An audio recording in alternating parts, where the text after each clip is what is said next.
Hello, എല്ലാവർക്കും MEL&MEL കിച്ചൻ്റെ പുതിയൊരു വീഡിയോയിലേക്ക് സ്വാഗതം. ഇന്ന് ഞാൻ വന്നിരിക്കുന്നത് എല്ലാവർക്കും ഒത്തിരി ഇഷ്ടപ്പെടുന്നതും ഒരു ബ്രേക്ക്ഫാസ്റ്റ് ആയിട്ടും ഒരു ഈവനിങ് സ്നാക്കായിട്ടും കഴിക്കാൻ പറ്റുന്നതും വളരെ പെട്ടെന്ന് തയ്യാറാക്കിയെടുക്കാൻ പറ്റുന്നതുമായ ഒരു റെസിപ്പിയുമായിട്ടാണ്. ഇതിന് പല സ്ഥലങ്ങളിലും പല പേരുകളാണ് അറിയപ്പെടുന്നത്. ചില സ്ഥലങ്ങളിൽ ഏലാഞ്ചി എന്നും ചില സ്ഥലങ്ങളിൽ ലവ് ലെറ്റർ എന്നും ഒക്കെ അറിയപ്പെടുന്നു. അപ്പോൾ നമുക്ക് ഇതെങ്ങനെയാണ് തയ്യാറാക്കിയെടുക്കുന്നതെന്ന് നോക്കാം. ആദ്യമായി നമുക്ക് അതിനുള്ള ബാറ്റർ തയ്യാറാക്കിയെടുക്കാം. അതിനുവേണ്ടി ഒരു മിക്സിയുടെ ജാറിലേക്ക് ഒരു മുട്ട, ഒരു കപ്പ് മൈദ, ഗോതമ്പ് പൊടിയാണേലും നമുക്ക് യൂസ് ചെയ്യാം മൈദയ്ക്ക് പകരം, പക്ഷേ മൈദയായിരിക്കും കൂടുതൽ ടേസ്റ്റ്. ഒരു കപ്പ് വെള്ളം, ആവശ്യത്തിന് ഉപ്പ്, ഒരല്പം മഞ്ഞപ്പൊടി ഓപ്ഷണലാണ്, അത് കളറിന് വേണ്ടി മാത്രം ചേർക്കുന്നതാണ്. അത് ചേർത്തില്ലെങ്കിലും കുഴപ്പമില്ല. ഇനി ഇത് നമുക്ക് നന്നായിട്ടൊന്ന് ബ്ലെൻഡ് ചെയ്തെടുക്കണം. ഇതിപ്പോൾ ഞാൻ നന്നായിട്ട് ബ്ലെൻഡ് ചെയ്തെടുത്തിട്ടുണ്ട്. ഇനി നമുക്ക് ഇതിലേക്ക് വെള്ളം വേണമെങ്കിൽ ആഡ് ചെയ്ത് കൊടുക്കാം. ഒരു ദോശമാവിൻ്റെ പരുവത്തിനാണ് എടുക്കേണ്ടത്. ഇനി ഇതിനുള്ള ഫില്ലിംഗ് തയ്യാറാക്കുന്നതിനായി ഒരു പാനിലേക്ക് 1 ടീസ്പൂൺ നെയ്യ് ഒഴിച്ചു കൊടുക്കുക. അതൊന്ന് ചൂടായി വരുമ്പോഴത്തേക്കും അതിലേക്ക് അല്പം കാഷ്യൂവും ബദാമും ചോപ്പ് ചെയ്തത് ഇട്ട് കൊടുക്കുക. ഇതൊന്ന് ഇളക്കി കൊടുക്കുക. അതൊന്ന് ഒരു ഗോൾഡൻ കളർ ആകുമ്പോഴത്തേക്കും അതിലേക്ക് അല്പം കിസ്മിസ് ഇട്ട് കൊടുക്കുക. അതും ഒന്ന് ഇളക്കി കൊടുക്കുക. കിസ്മിസും ഒരു ഗോൾഡൻ കളർ ആകുമ്പോഴത്തേക്കും അതിലേക്ക് 1 കപ്പ് തേങ്ങ ചിരവിയത് ഇട്ട് കൊടുക്കുക. ഇനി നന്നായിട്ടൊന്ന് ഇളക്കി കൊടുക്കുക. ഇനി അതിലേക്ക് ആവശ്യത്തിന് പഞ്ചസാര ഇട്ട് കൊടുക്കുക. ഞാനിവിടെ 4 ടേബിൾ സ്പൂൺ പഞ്ചസാരയാണ് ഇട്ട് കൊടുത്തിരിക്കുന്നത്. ഇനി പഞ്ചസാര ഒന്ന് അലുത്ത് വരുമ്പോഴത്തേക്കും അതിലേക്ക് 3-4 ഏലക്ക പൊടിച്ചത് കൂടി ചേർത്ത് കൊടുക്കുക. ഏലക്ക ഒരു ഫ്ലേവറിന് വേണ്ടി ചേർക്കുന്നതാണ്. ഇനി 1-2 മിനിറ്റ് ഇളക്കിയതിന് ശേഷം ഫ്ലെയിം ഓഫ് ചെയ്ത് വെക്കുക. ഇത് ലോ ഫ്ലെയിമിൽ വെച്ചാണ് തയ്യാറാക്കി എടുക്കേണ്ടത്. ഇനി ഒരു തവയോ ദോശക്കല്ലോ എടുത്ത് ചൂടാക്കുക. നോൺ സ്റ്റിക്ക് ആണെങ്കിൽ എണ്ണ തൂക്കേണ്ട ആവശ്യമില്ല. ഇതിലേക്ക് നമ്മൾ തയ്യാറാക്കി വെച്ചിരിക്കുന്ന ബാറ്ററിൽ നിന്നും ഒരു തവി എടുത്ത് ഒഴിച്ചു കൊടുക്കുക. നമ്മൾ ദോശയ്ക്ക് പരത്തുന്നത് പോലെ തീരെ കനം കുറച്ച് പരത്തിയെടുക്കുക.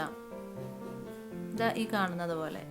ഇതിന് കനം കുറവായതുകൊണ്ട് ഏകദേശം 1 മിനിറ്റിനുള്ളിൽ തന്നെ മുകളിലുള്ള വെള്ളക്കളർ മാറി മഞ്ഞക്കളർ ആവുന്നതാണ്. അപ്പോൾ അത് മറച്ചിട്ട് വേവിക്കുക. ഇപ്പോൾ മഞ്ഞക്കളർ ആയിട്ടുണ്ട്. ഇനി ഇത് നമുക്ക് മറച്ചിടാം. ഇനി ഈ സൈഡും വേവിച്ചെടുക്കുക. ഏകദേശം ഒരു 30 സെക്കൻഡ് മതിയാവും. അതിനുശേഷം നമുക്ക് ഇതൊരു പാത്രത്തിലേക്ക് എടുത്ത് മാറ്റാം.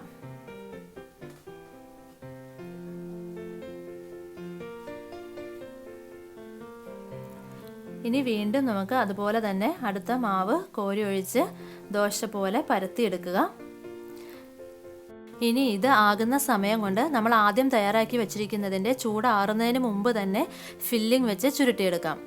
അതിനുവേണ്ടി ഈ കാണുന്നത് പോലെ ഒരു സൈഡിൽ നമ്മുടെ ഫില്ലിംഗ് വെക്കുക. അതിനുശേഷം ഒന്ന് മടക്കുക. കണ്ടോ, ഇതുപോലെ ഒന്നുകൂടെ ഒന്ന് മടക്കുക. ഇനി 2 സൈഡും അകത്തേക്ക് മടക്കിയെടുക്കുക. നമ്മുടെ ഫില്ലിംഗ് വെളിയിൽ പോകാതിരിക്കുന്നതിന് വേണ്ടിയാണ് 2 സൈഡും മടക്കിയെടുക്കുന്നത്. ഇനി അത് വീണ്ടും ആദ്യത്തേതുപോലെ മടക്കിയെടുക്കുക. കണ്ടോ, ഈ കാണുന്നത് പോലെ. അപ്പോൾ നമ്മുടെ ആദ്യത്തെ ലവ് ലെറ്റർ അഥവാ ഏലാഞ്ചി ഇവിടെ റെഡി ആയിട്ടുണ്ട്. ബാക്കിയുള്ളത് നമുക്ക് ഇതുപോലെ തന്നെ ചെയ്തെടുക്കണം.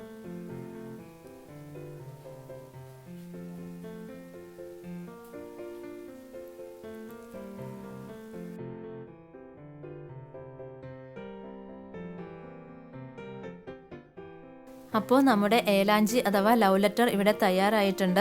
ഞാൻ എടുത്ത അളവനുസരിച്ച് എനിക്കിവിടെ 6 എണ്ണം തയ്യാറാക്കി എടുക്കാൻ പറ്റിയിട്ടുണ്ട്. അപ്പോൾ എല്ലാവരും ട്രൈ ചെയ്ത് നോക്കുക. വളരെ ടേസ്റ്റി ആയിട്ടുള്ള ഒരു ബ്രേക്ക്ഫാസ്റ്റ് അഥവാ ഈവനിങ് സ്നാക്കാണിത്. എല്ലാവരും ട്രൈ ചെയ്ത് നോക്കുക. കൂടാതെ നിങ്ങളുടെ അഭിപ്രായങ്ങൾ കമൻറ്റായി ഞങ്ങളെ അറിയിക്കുക.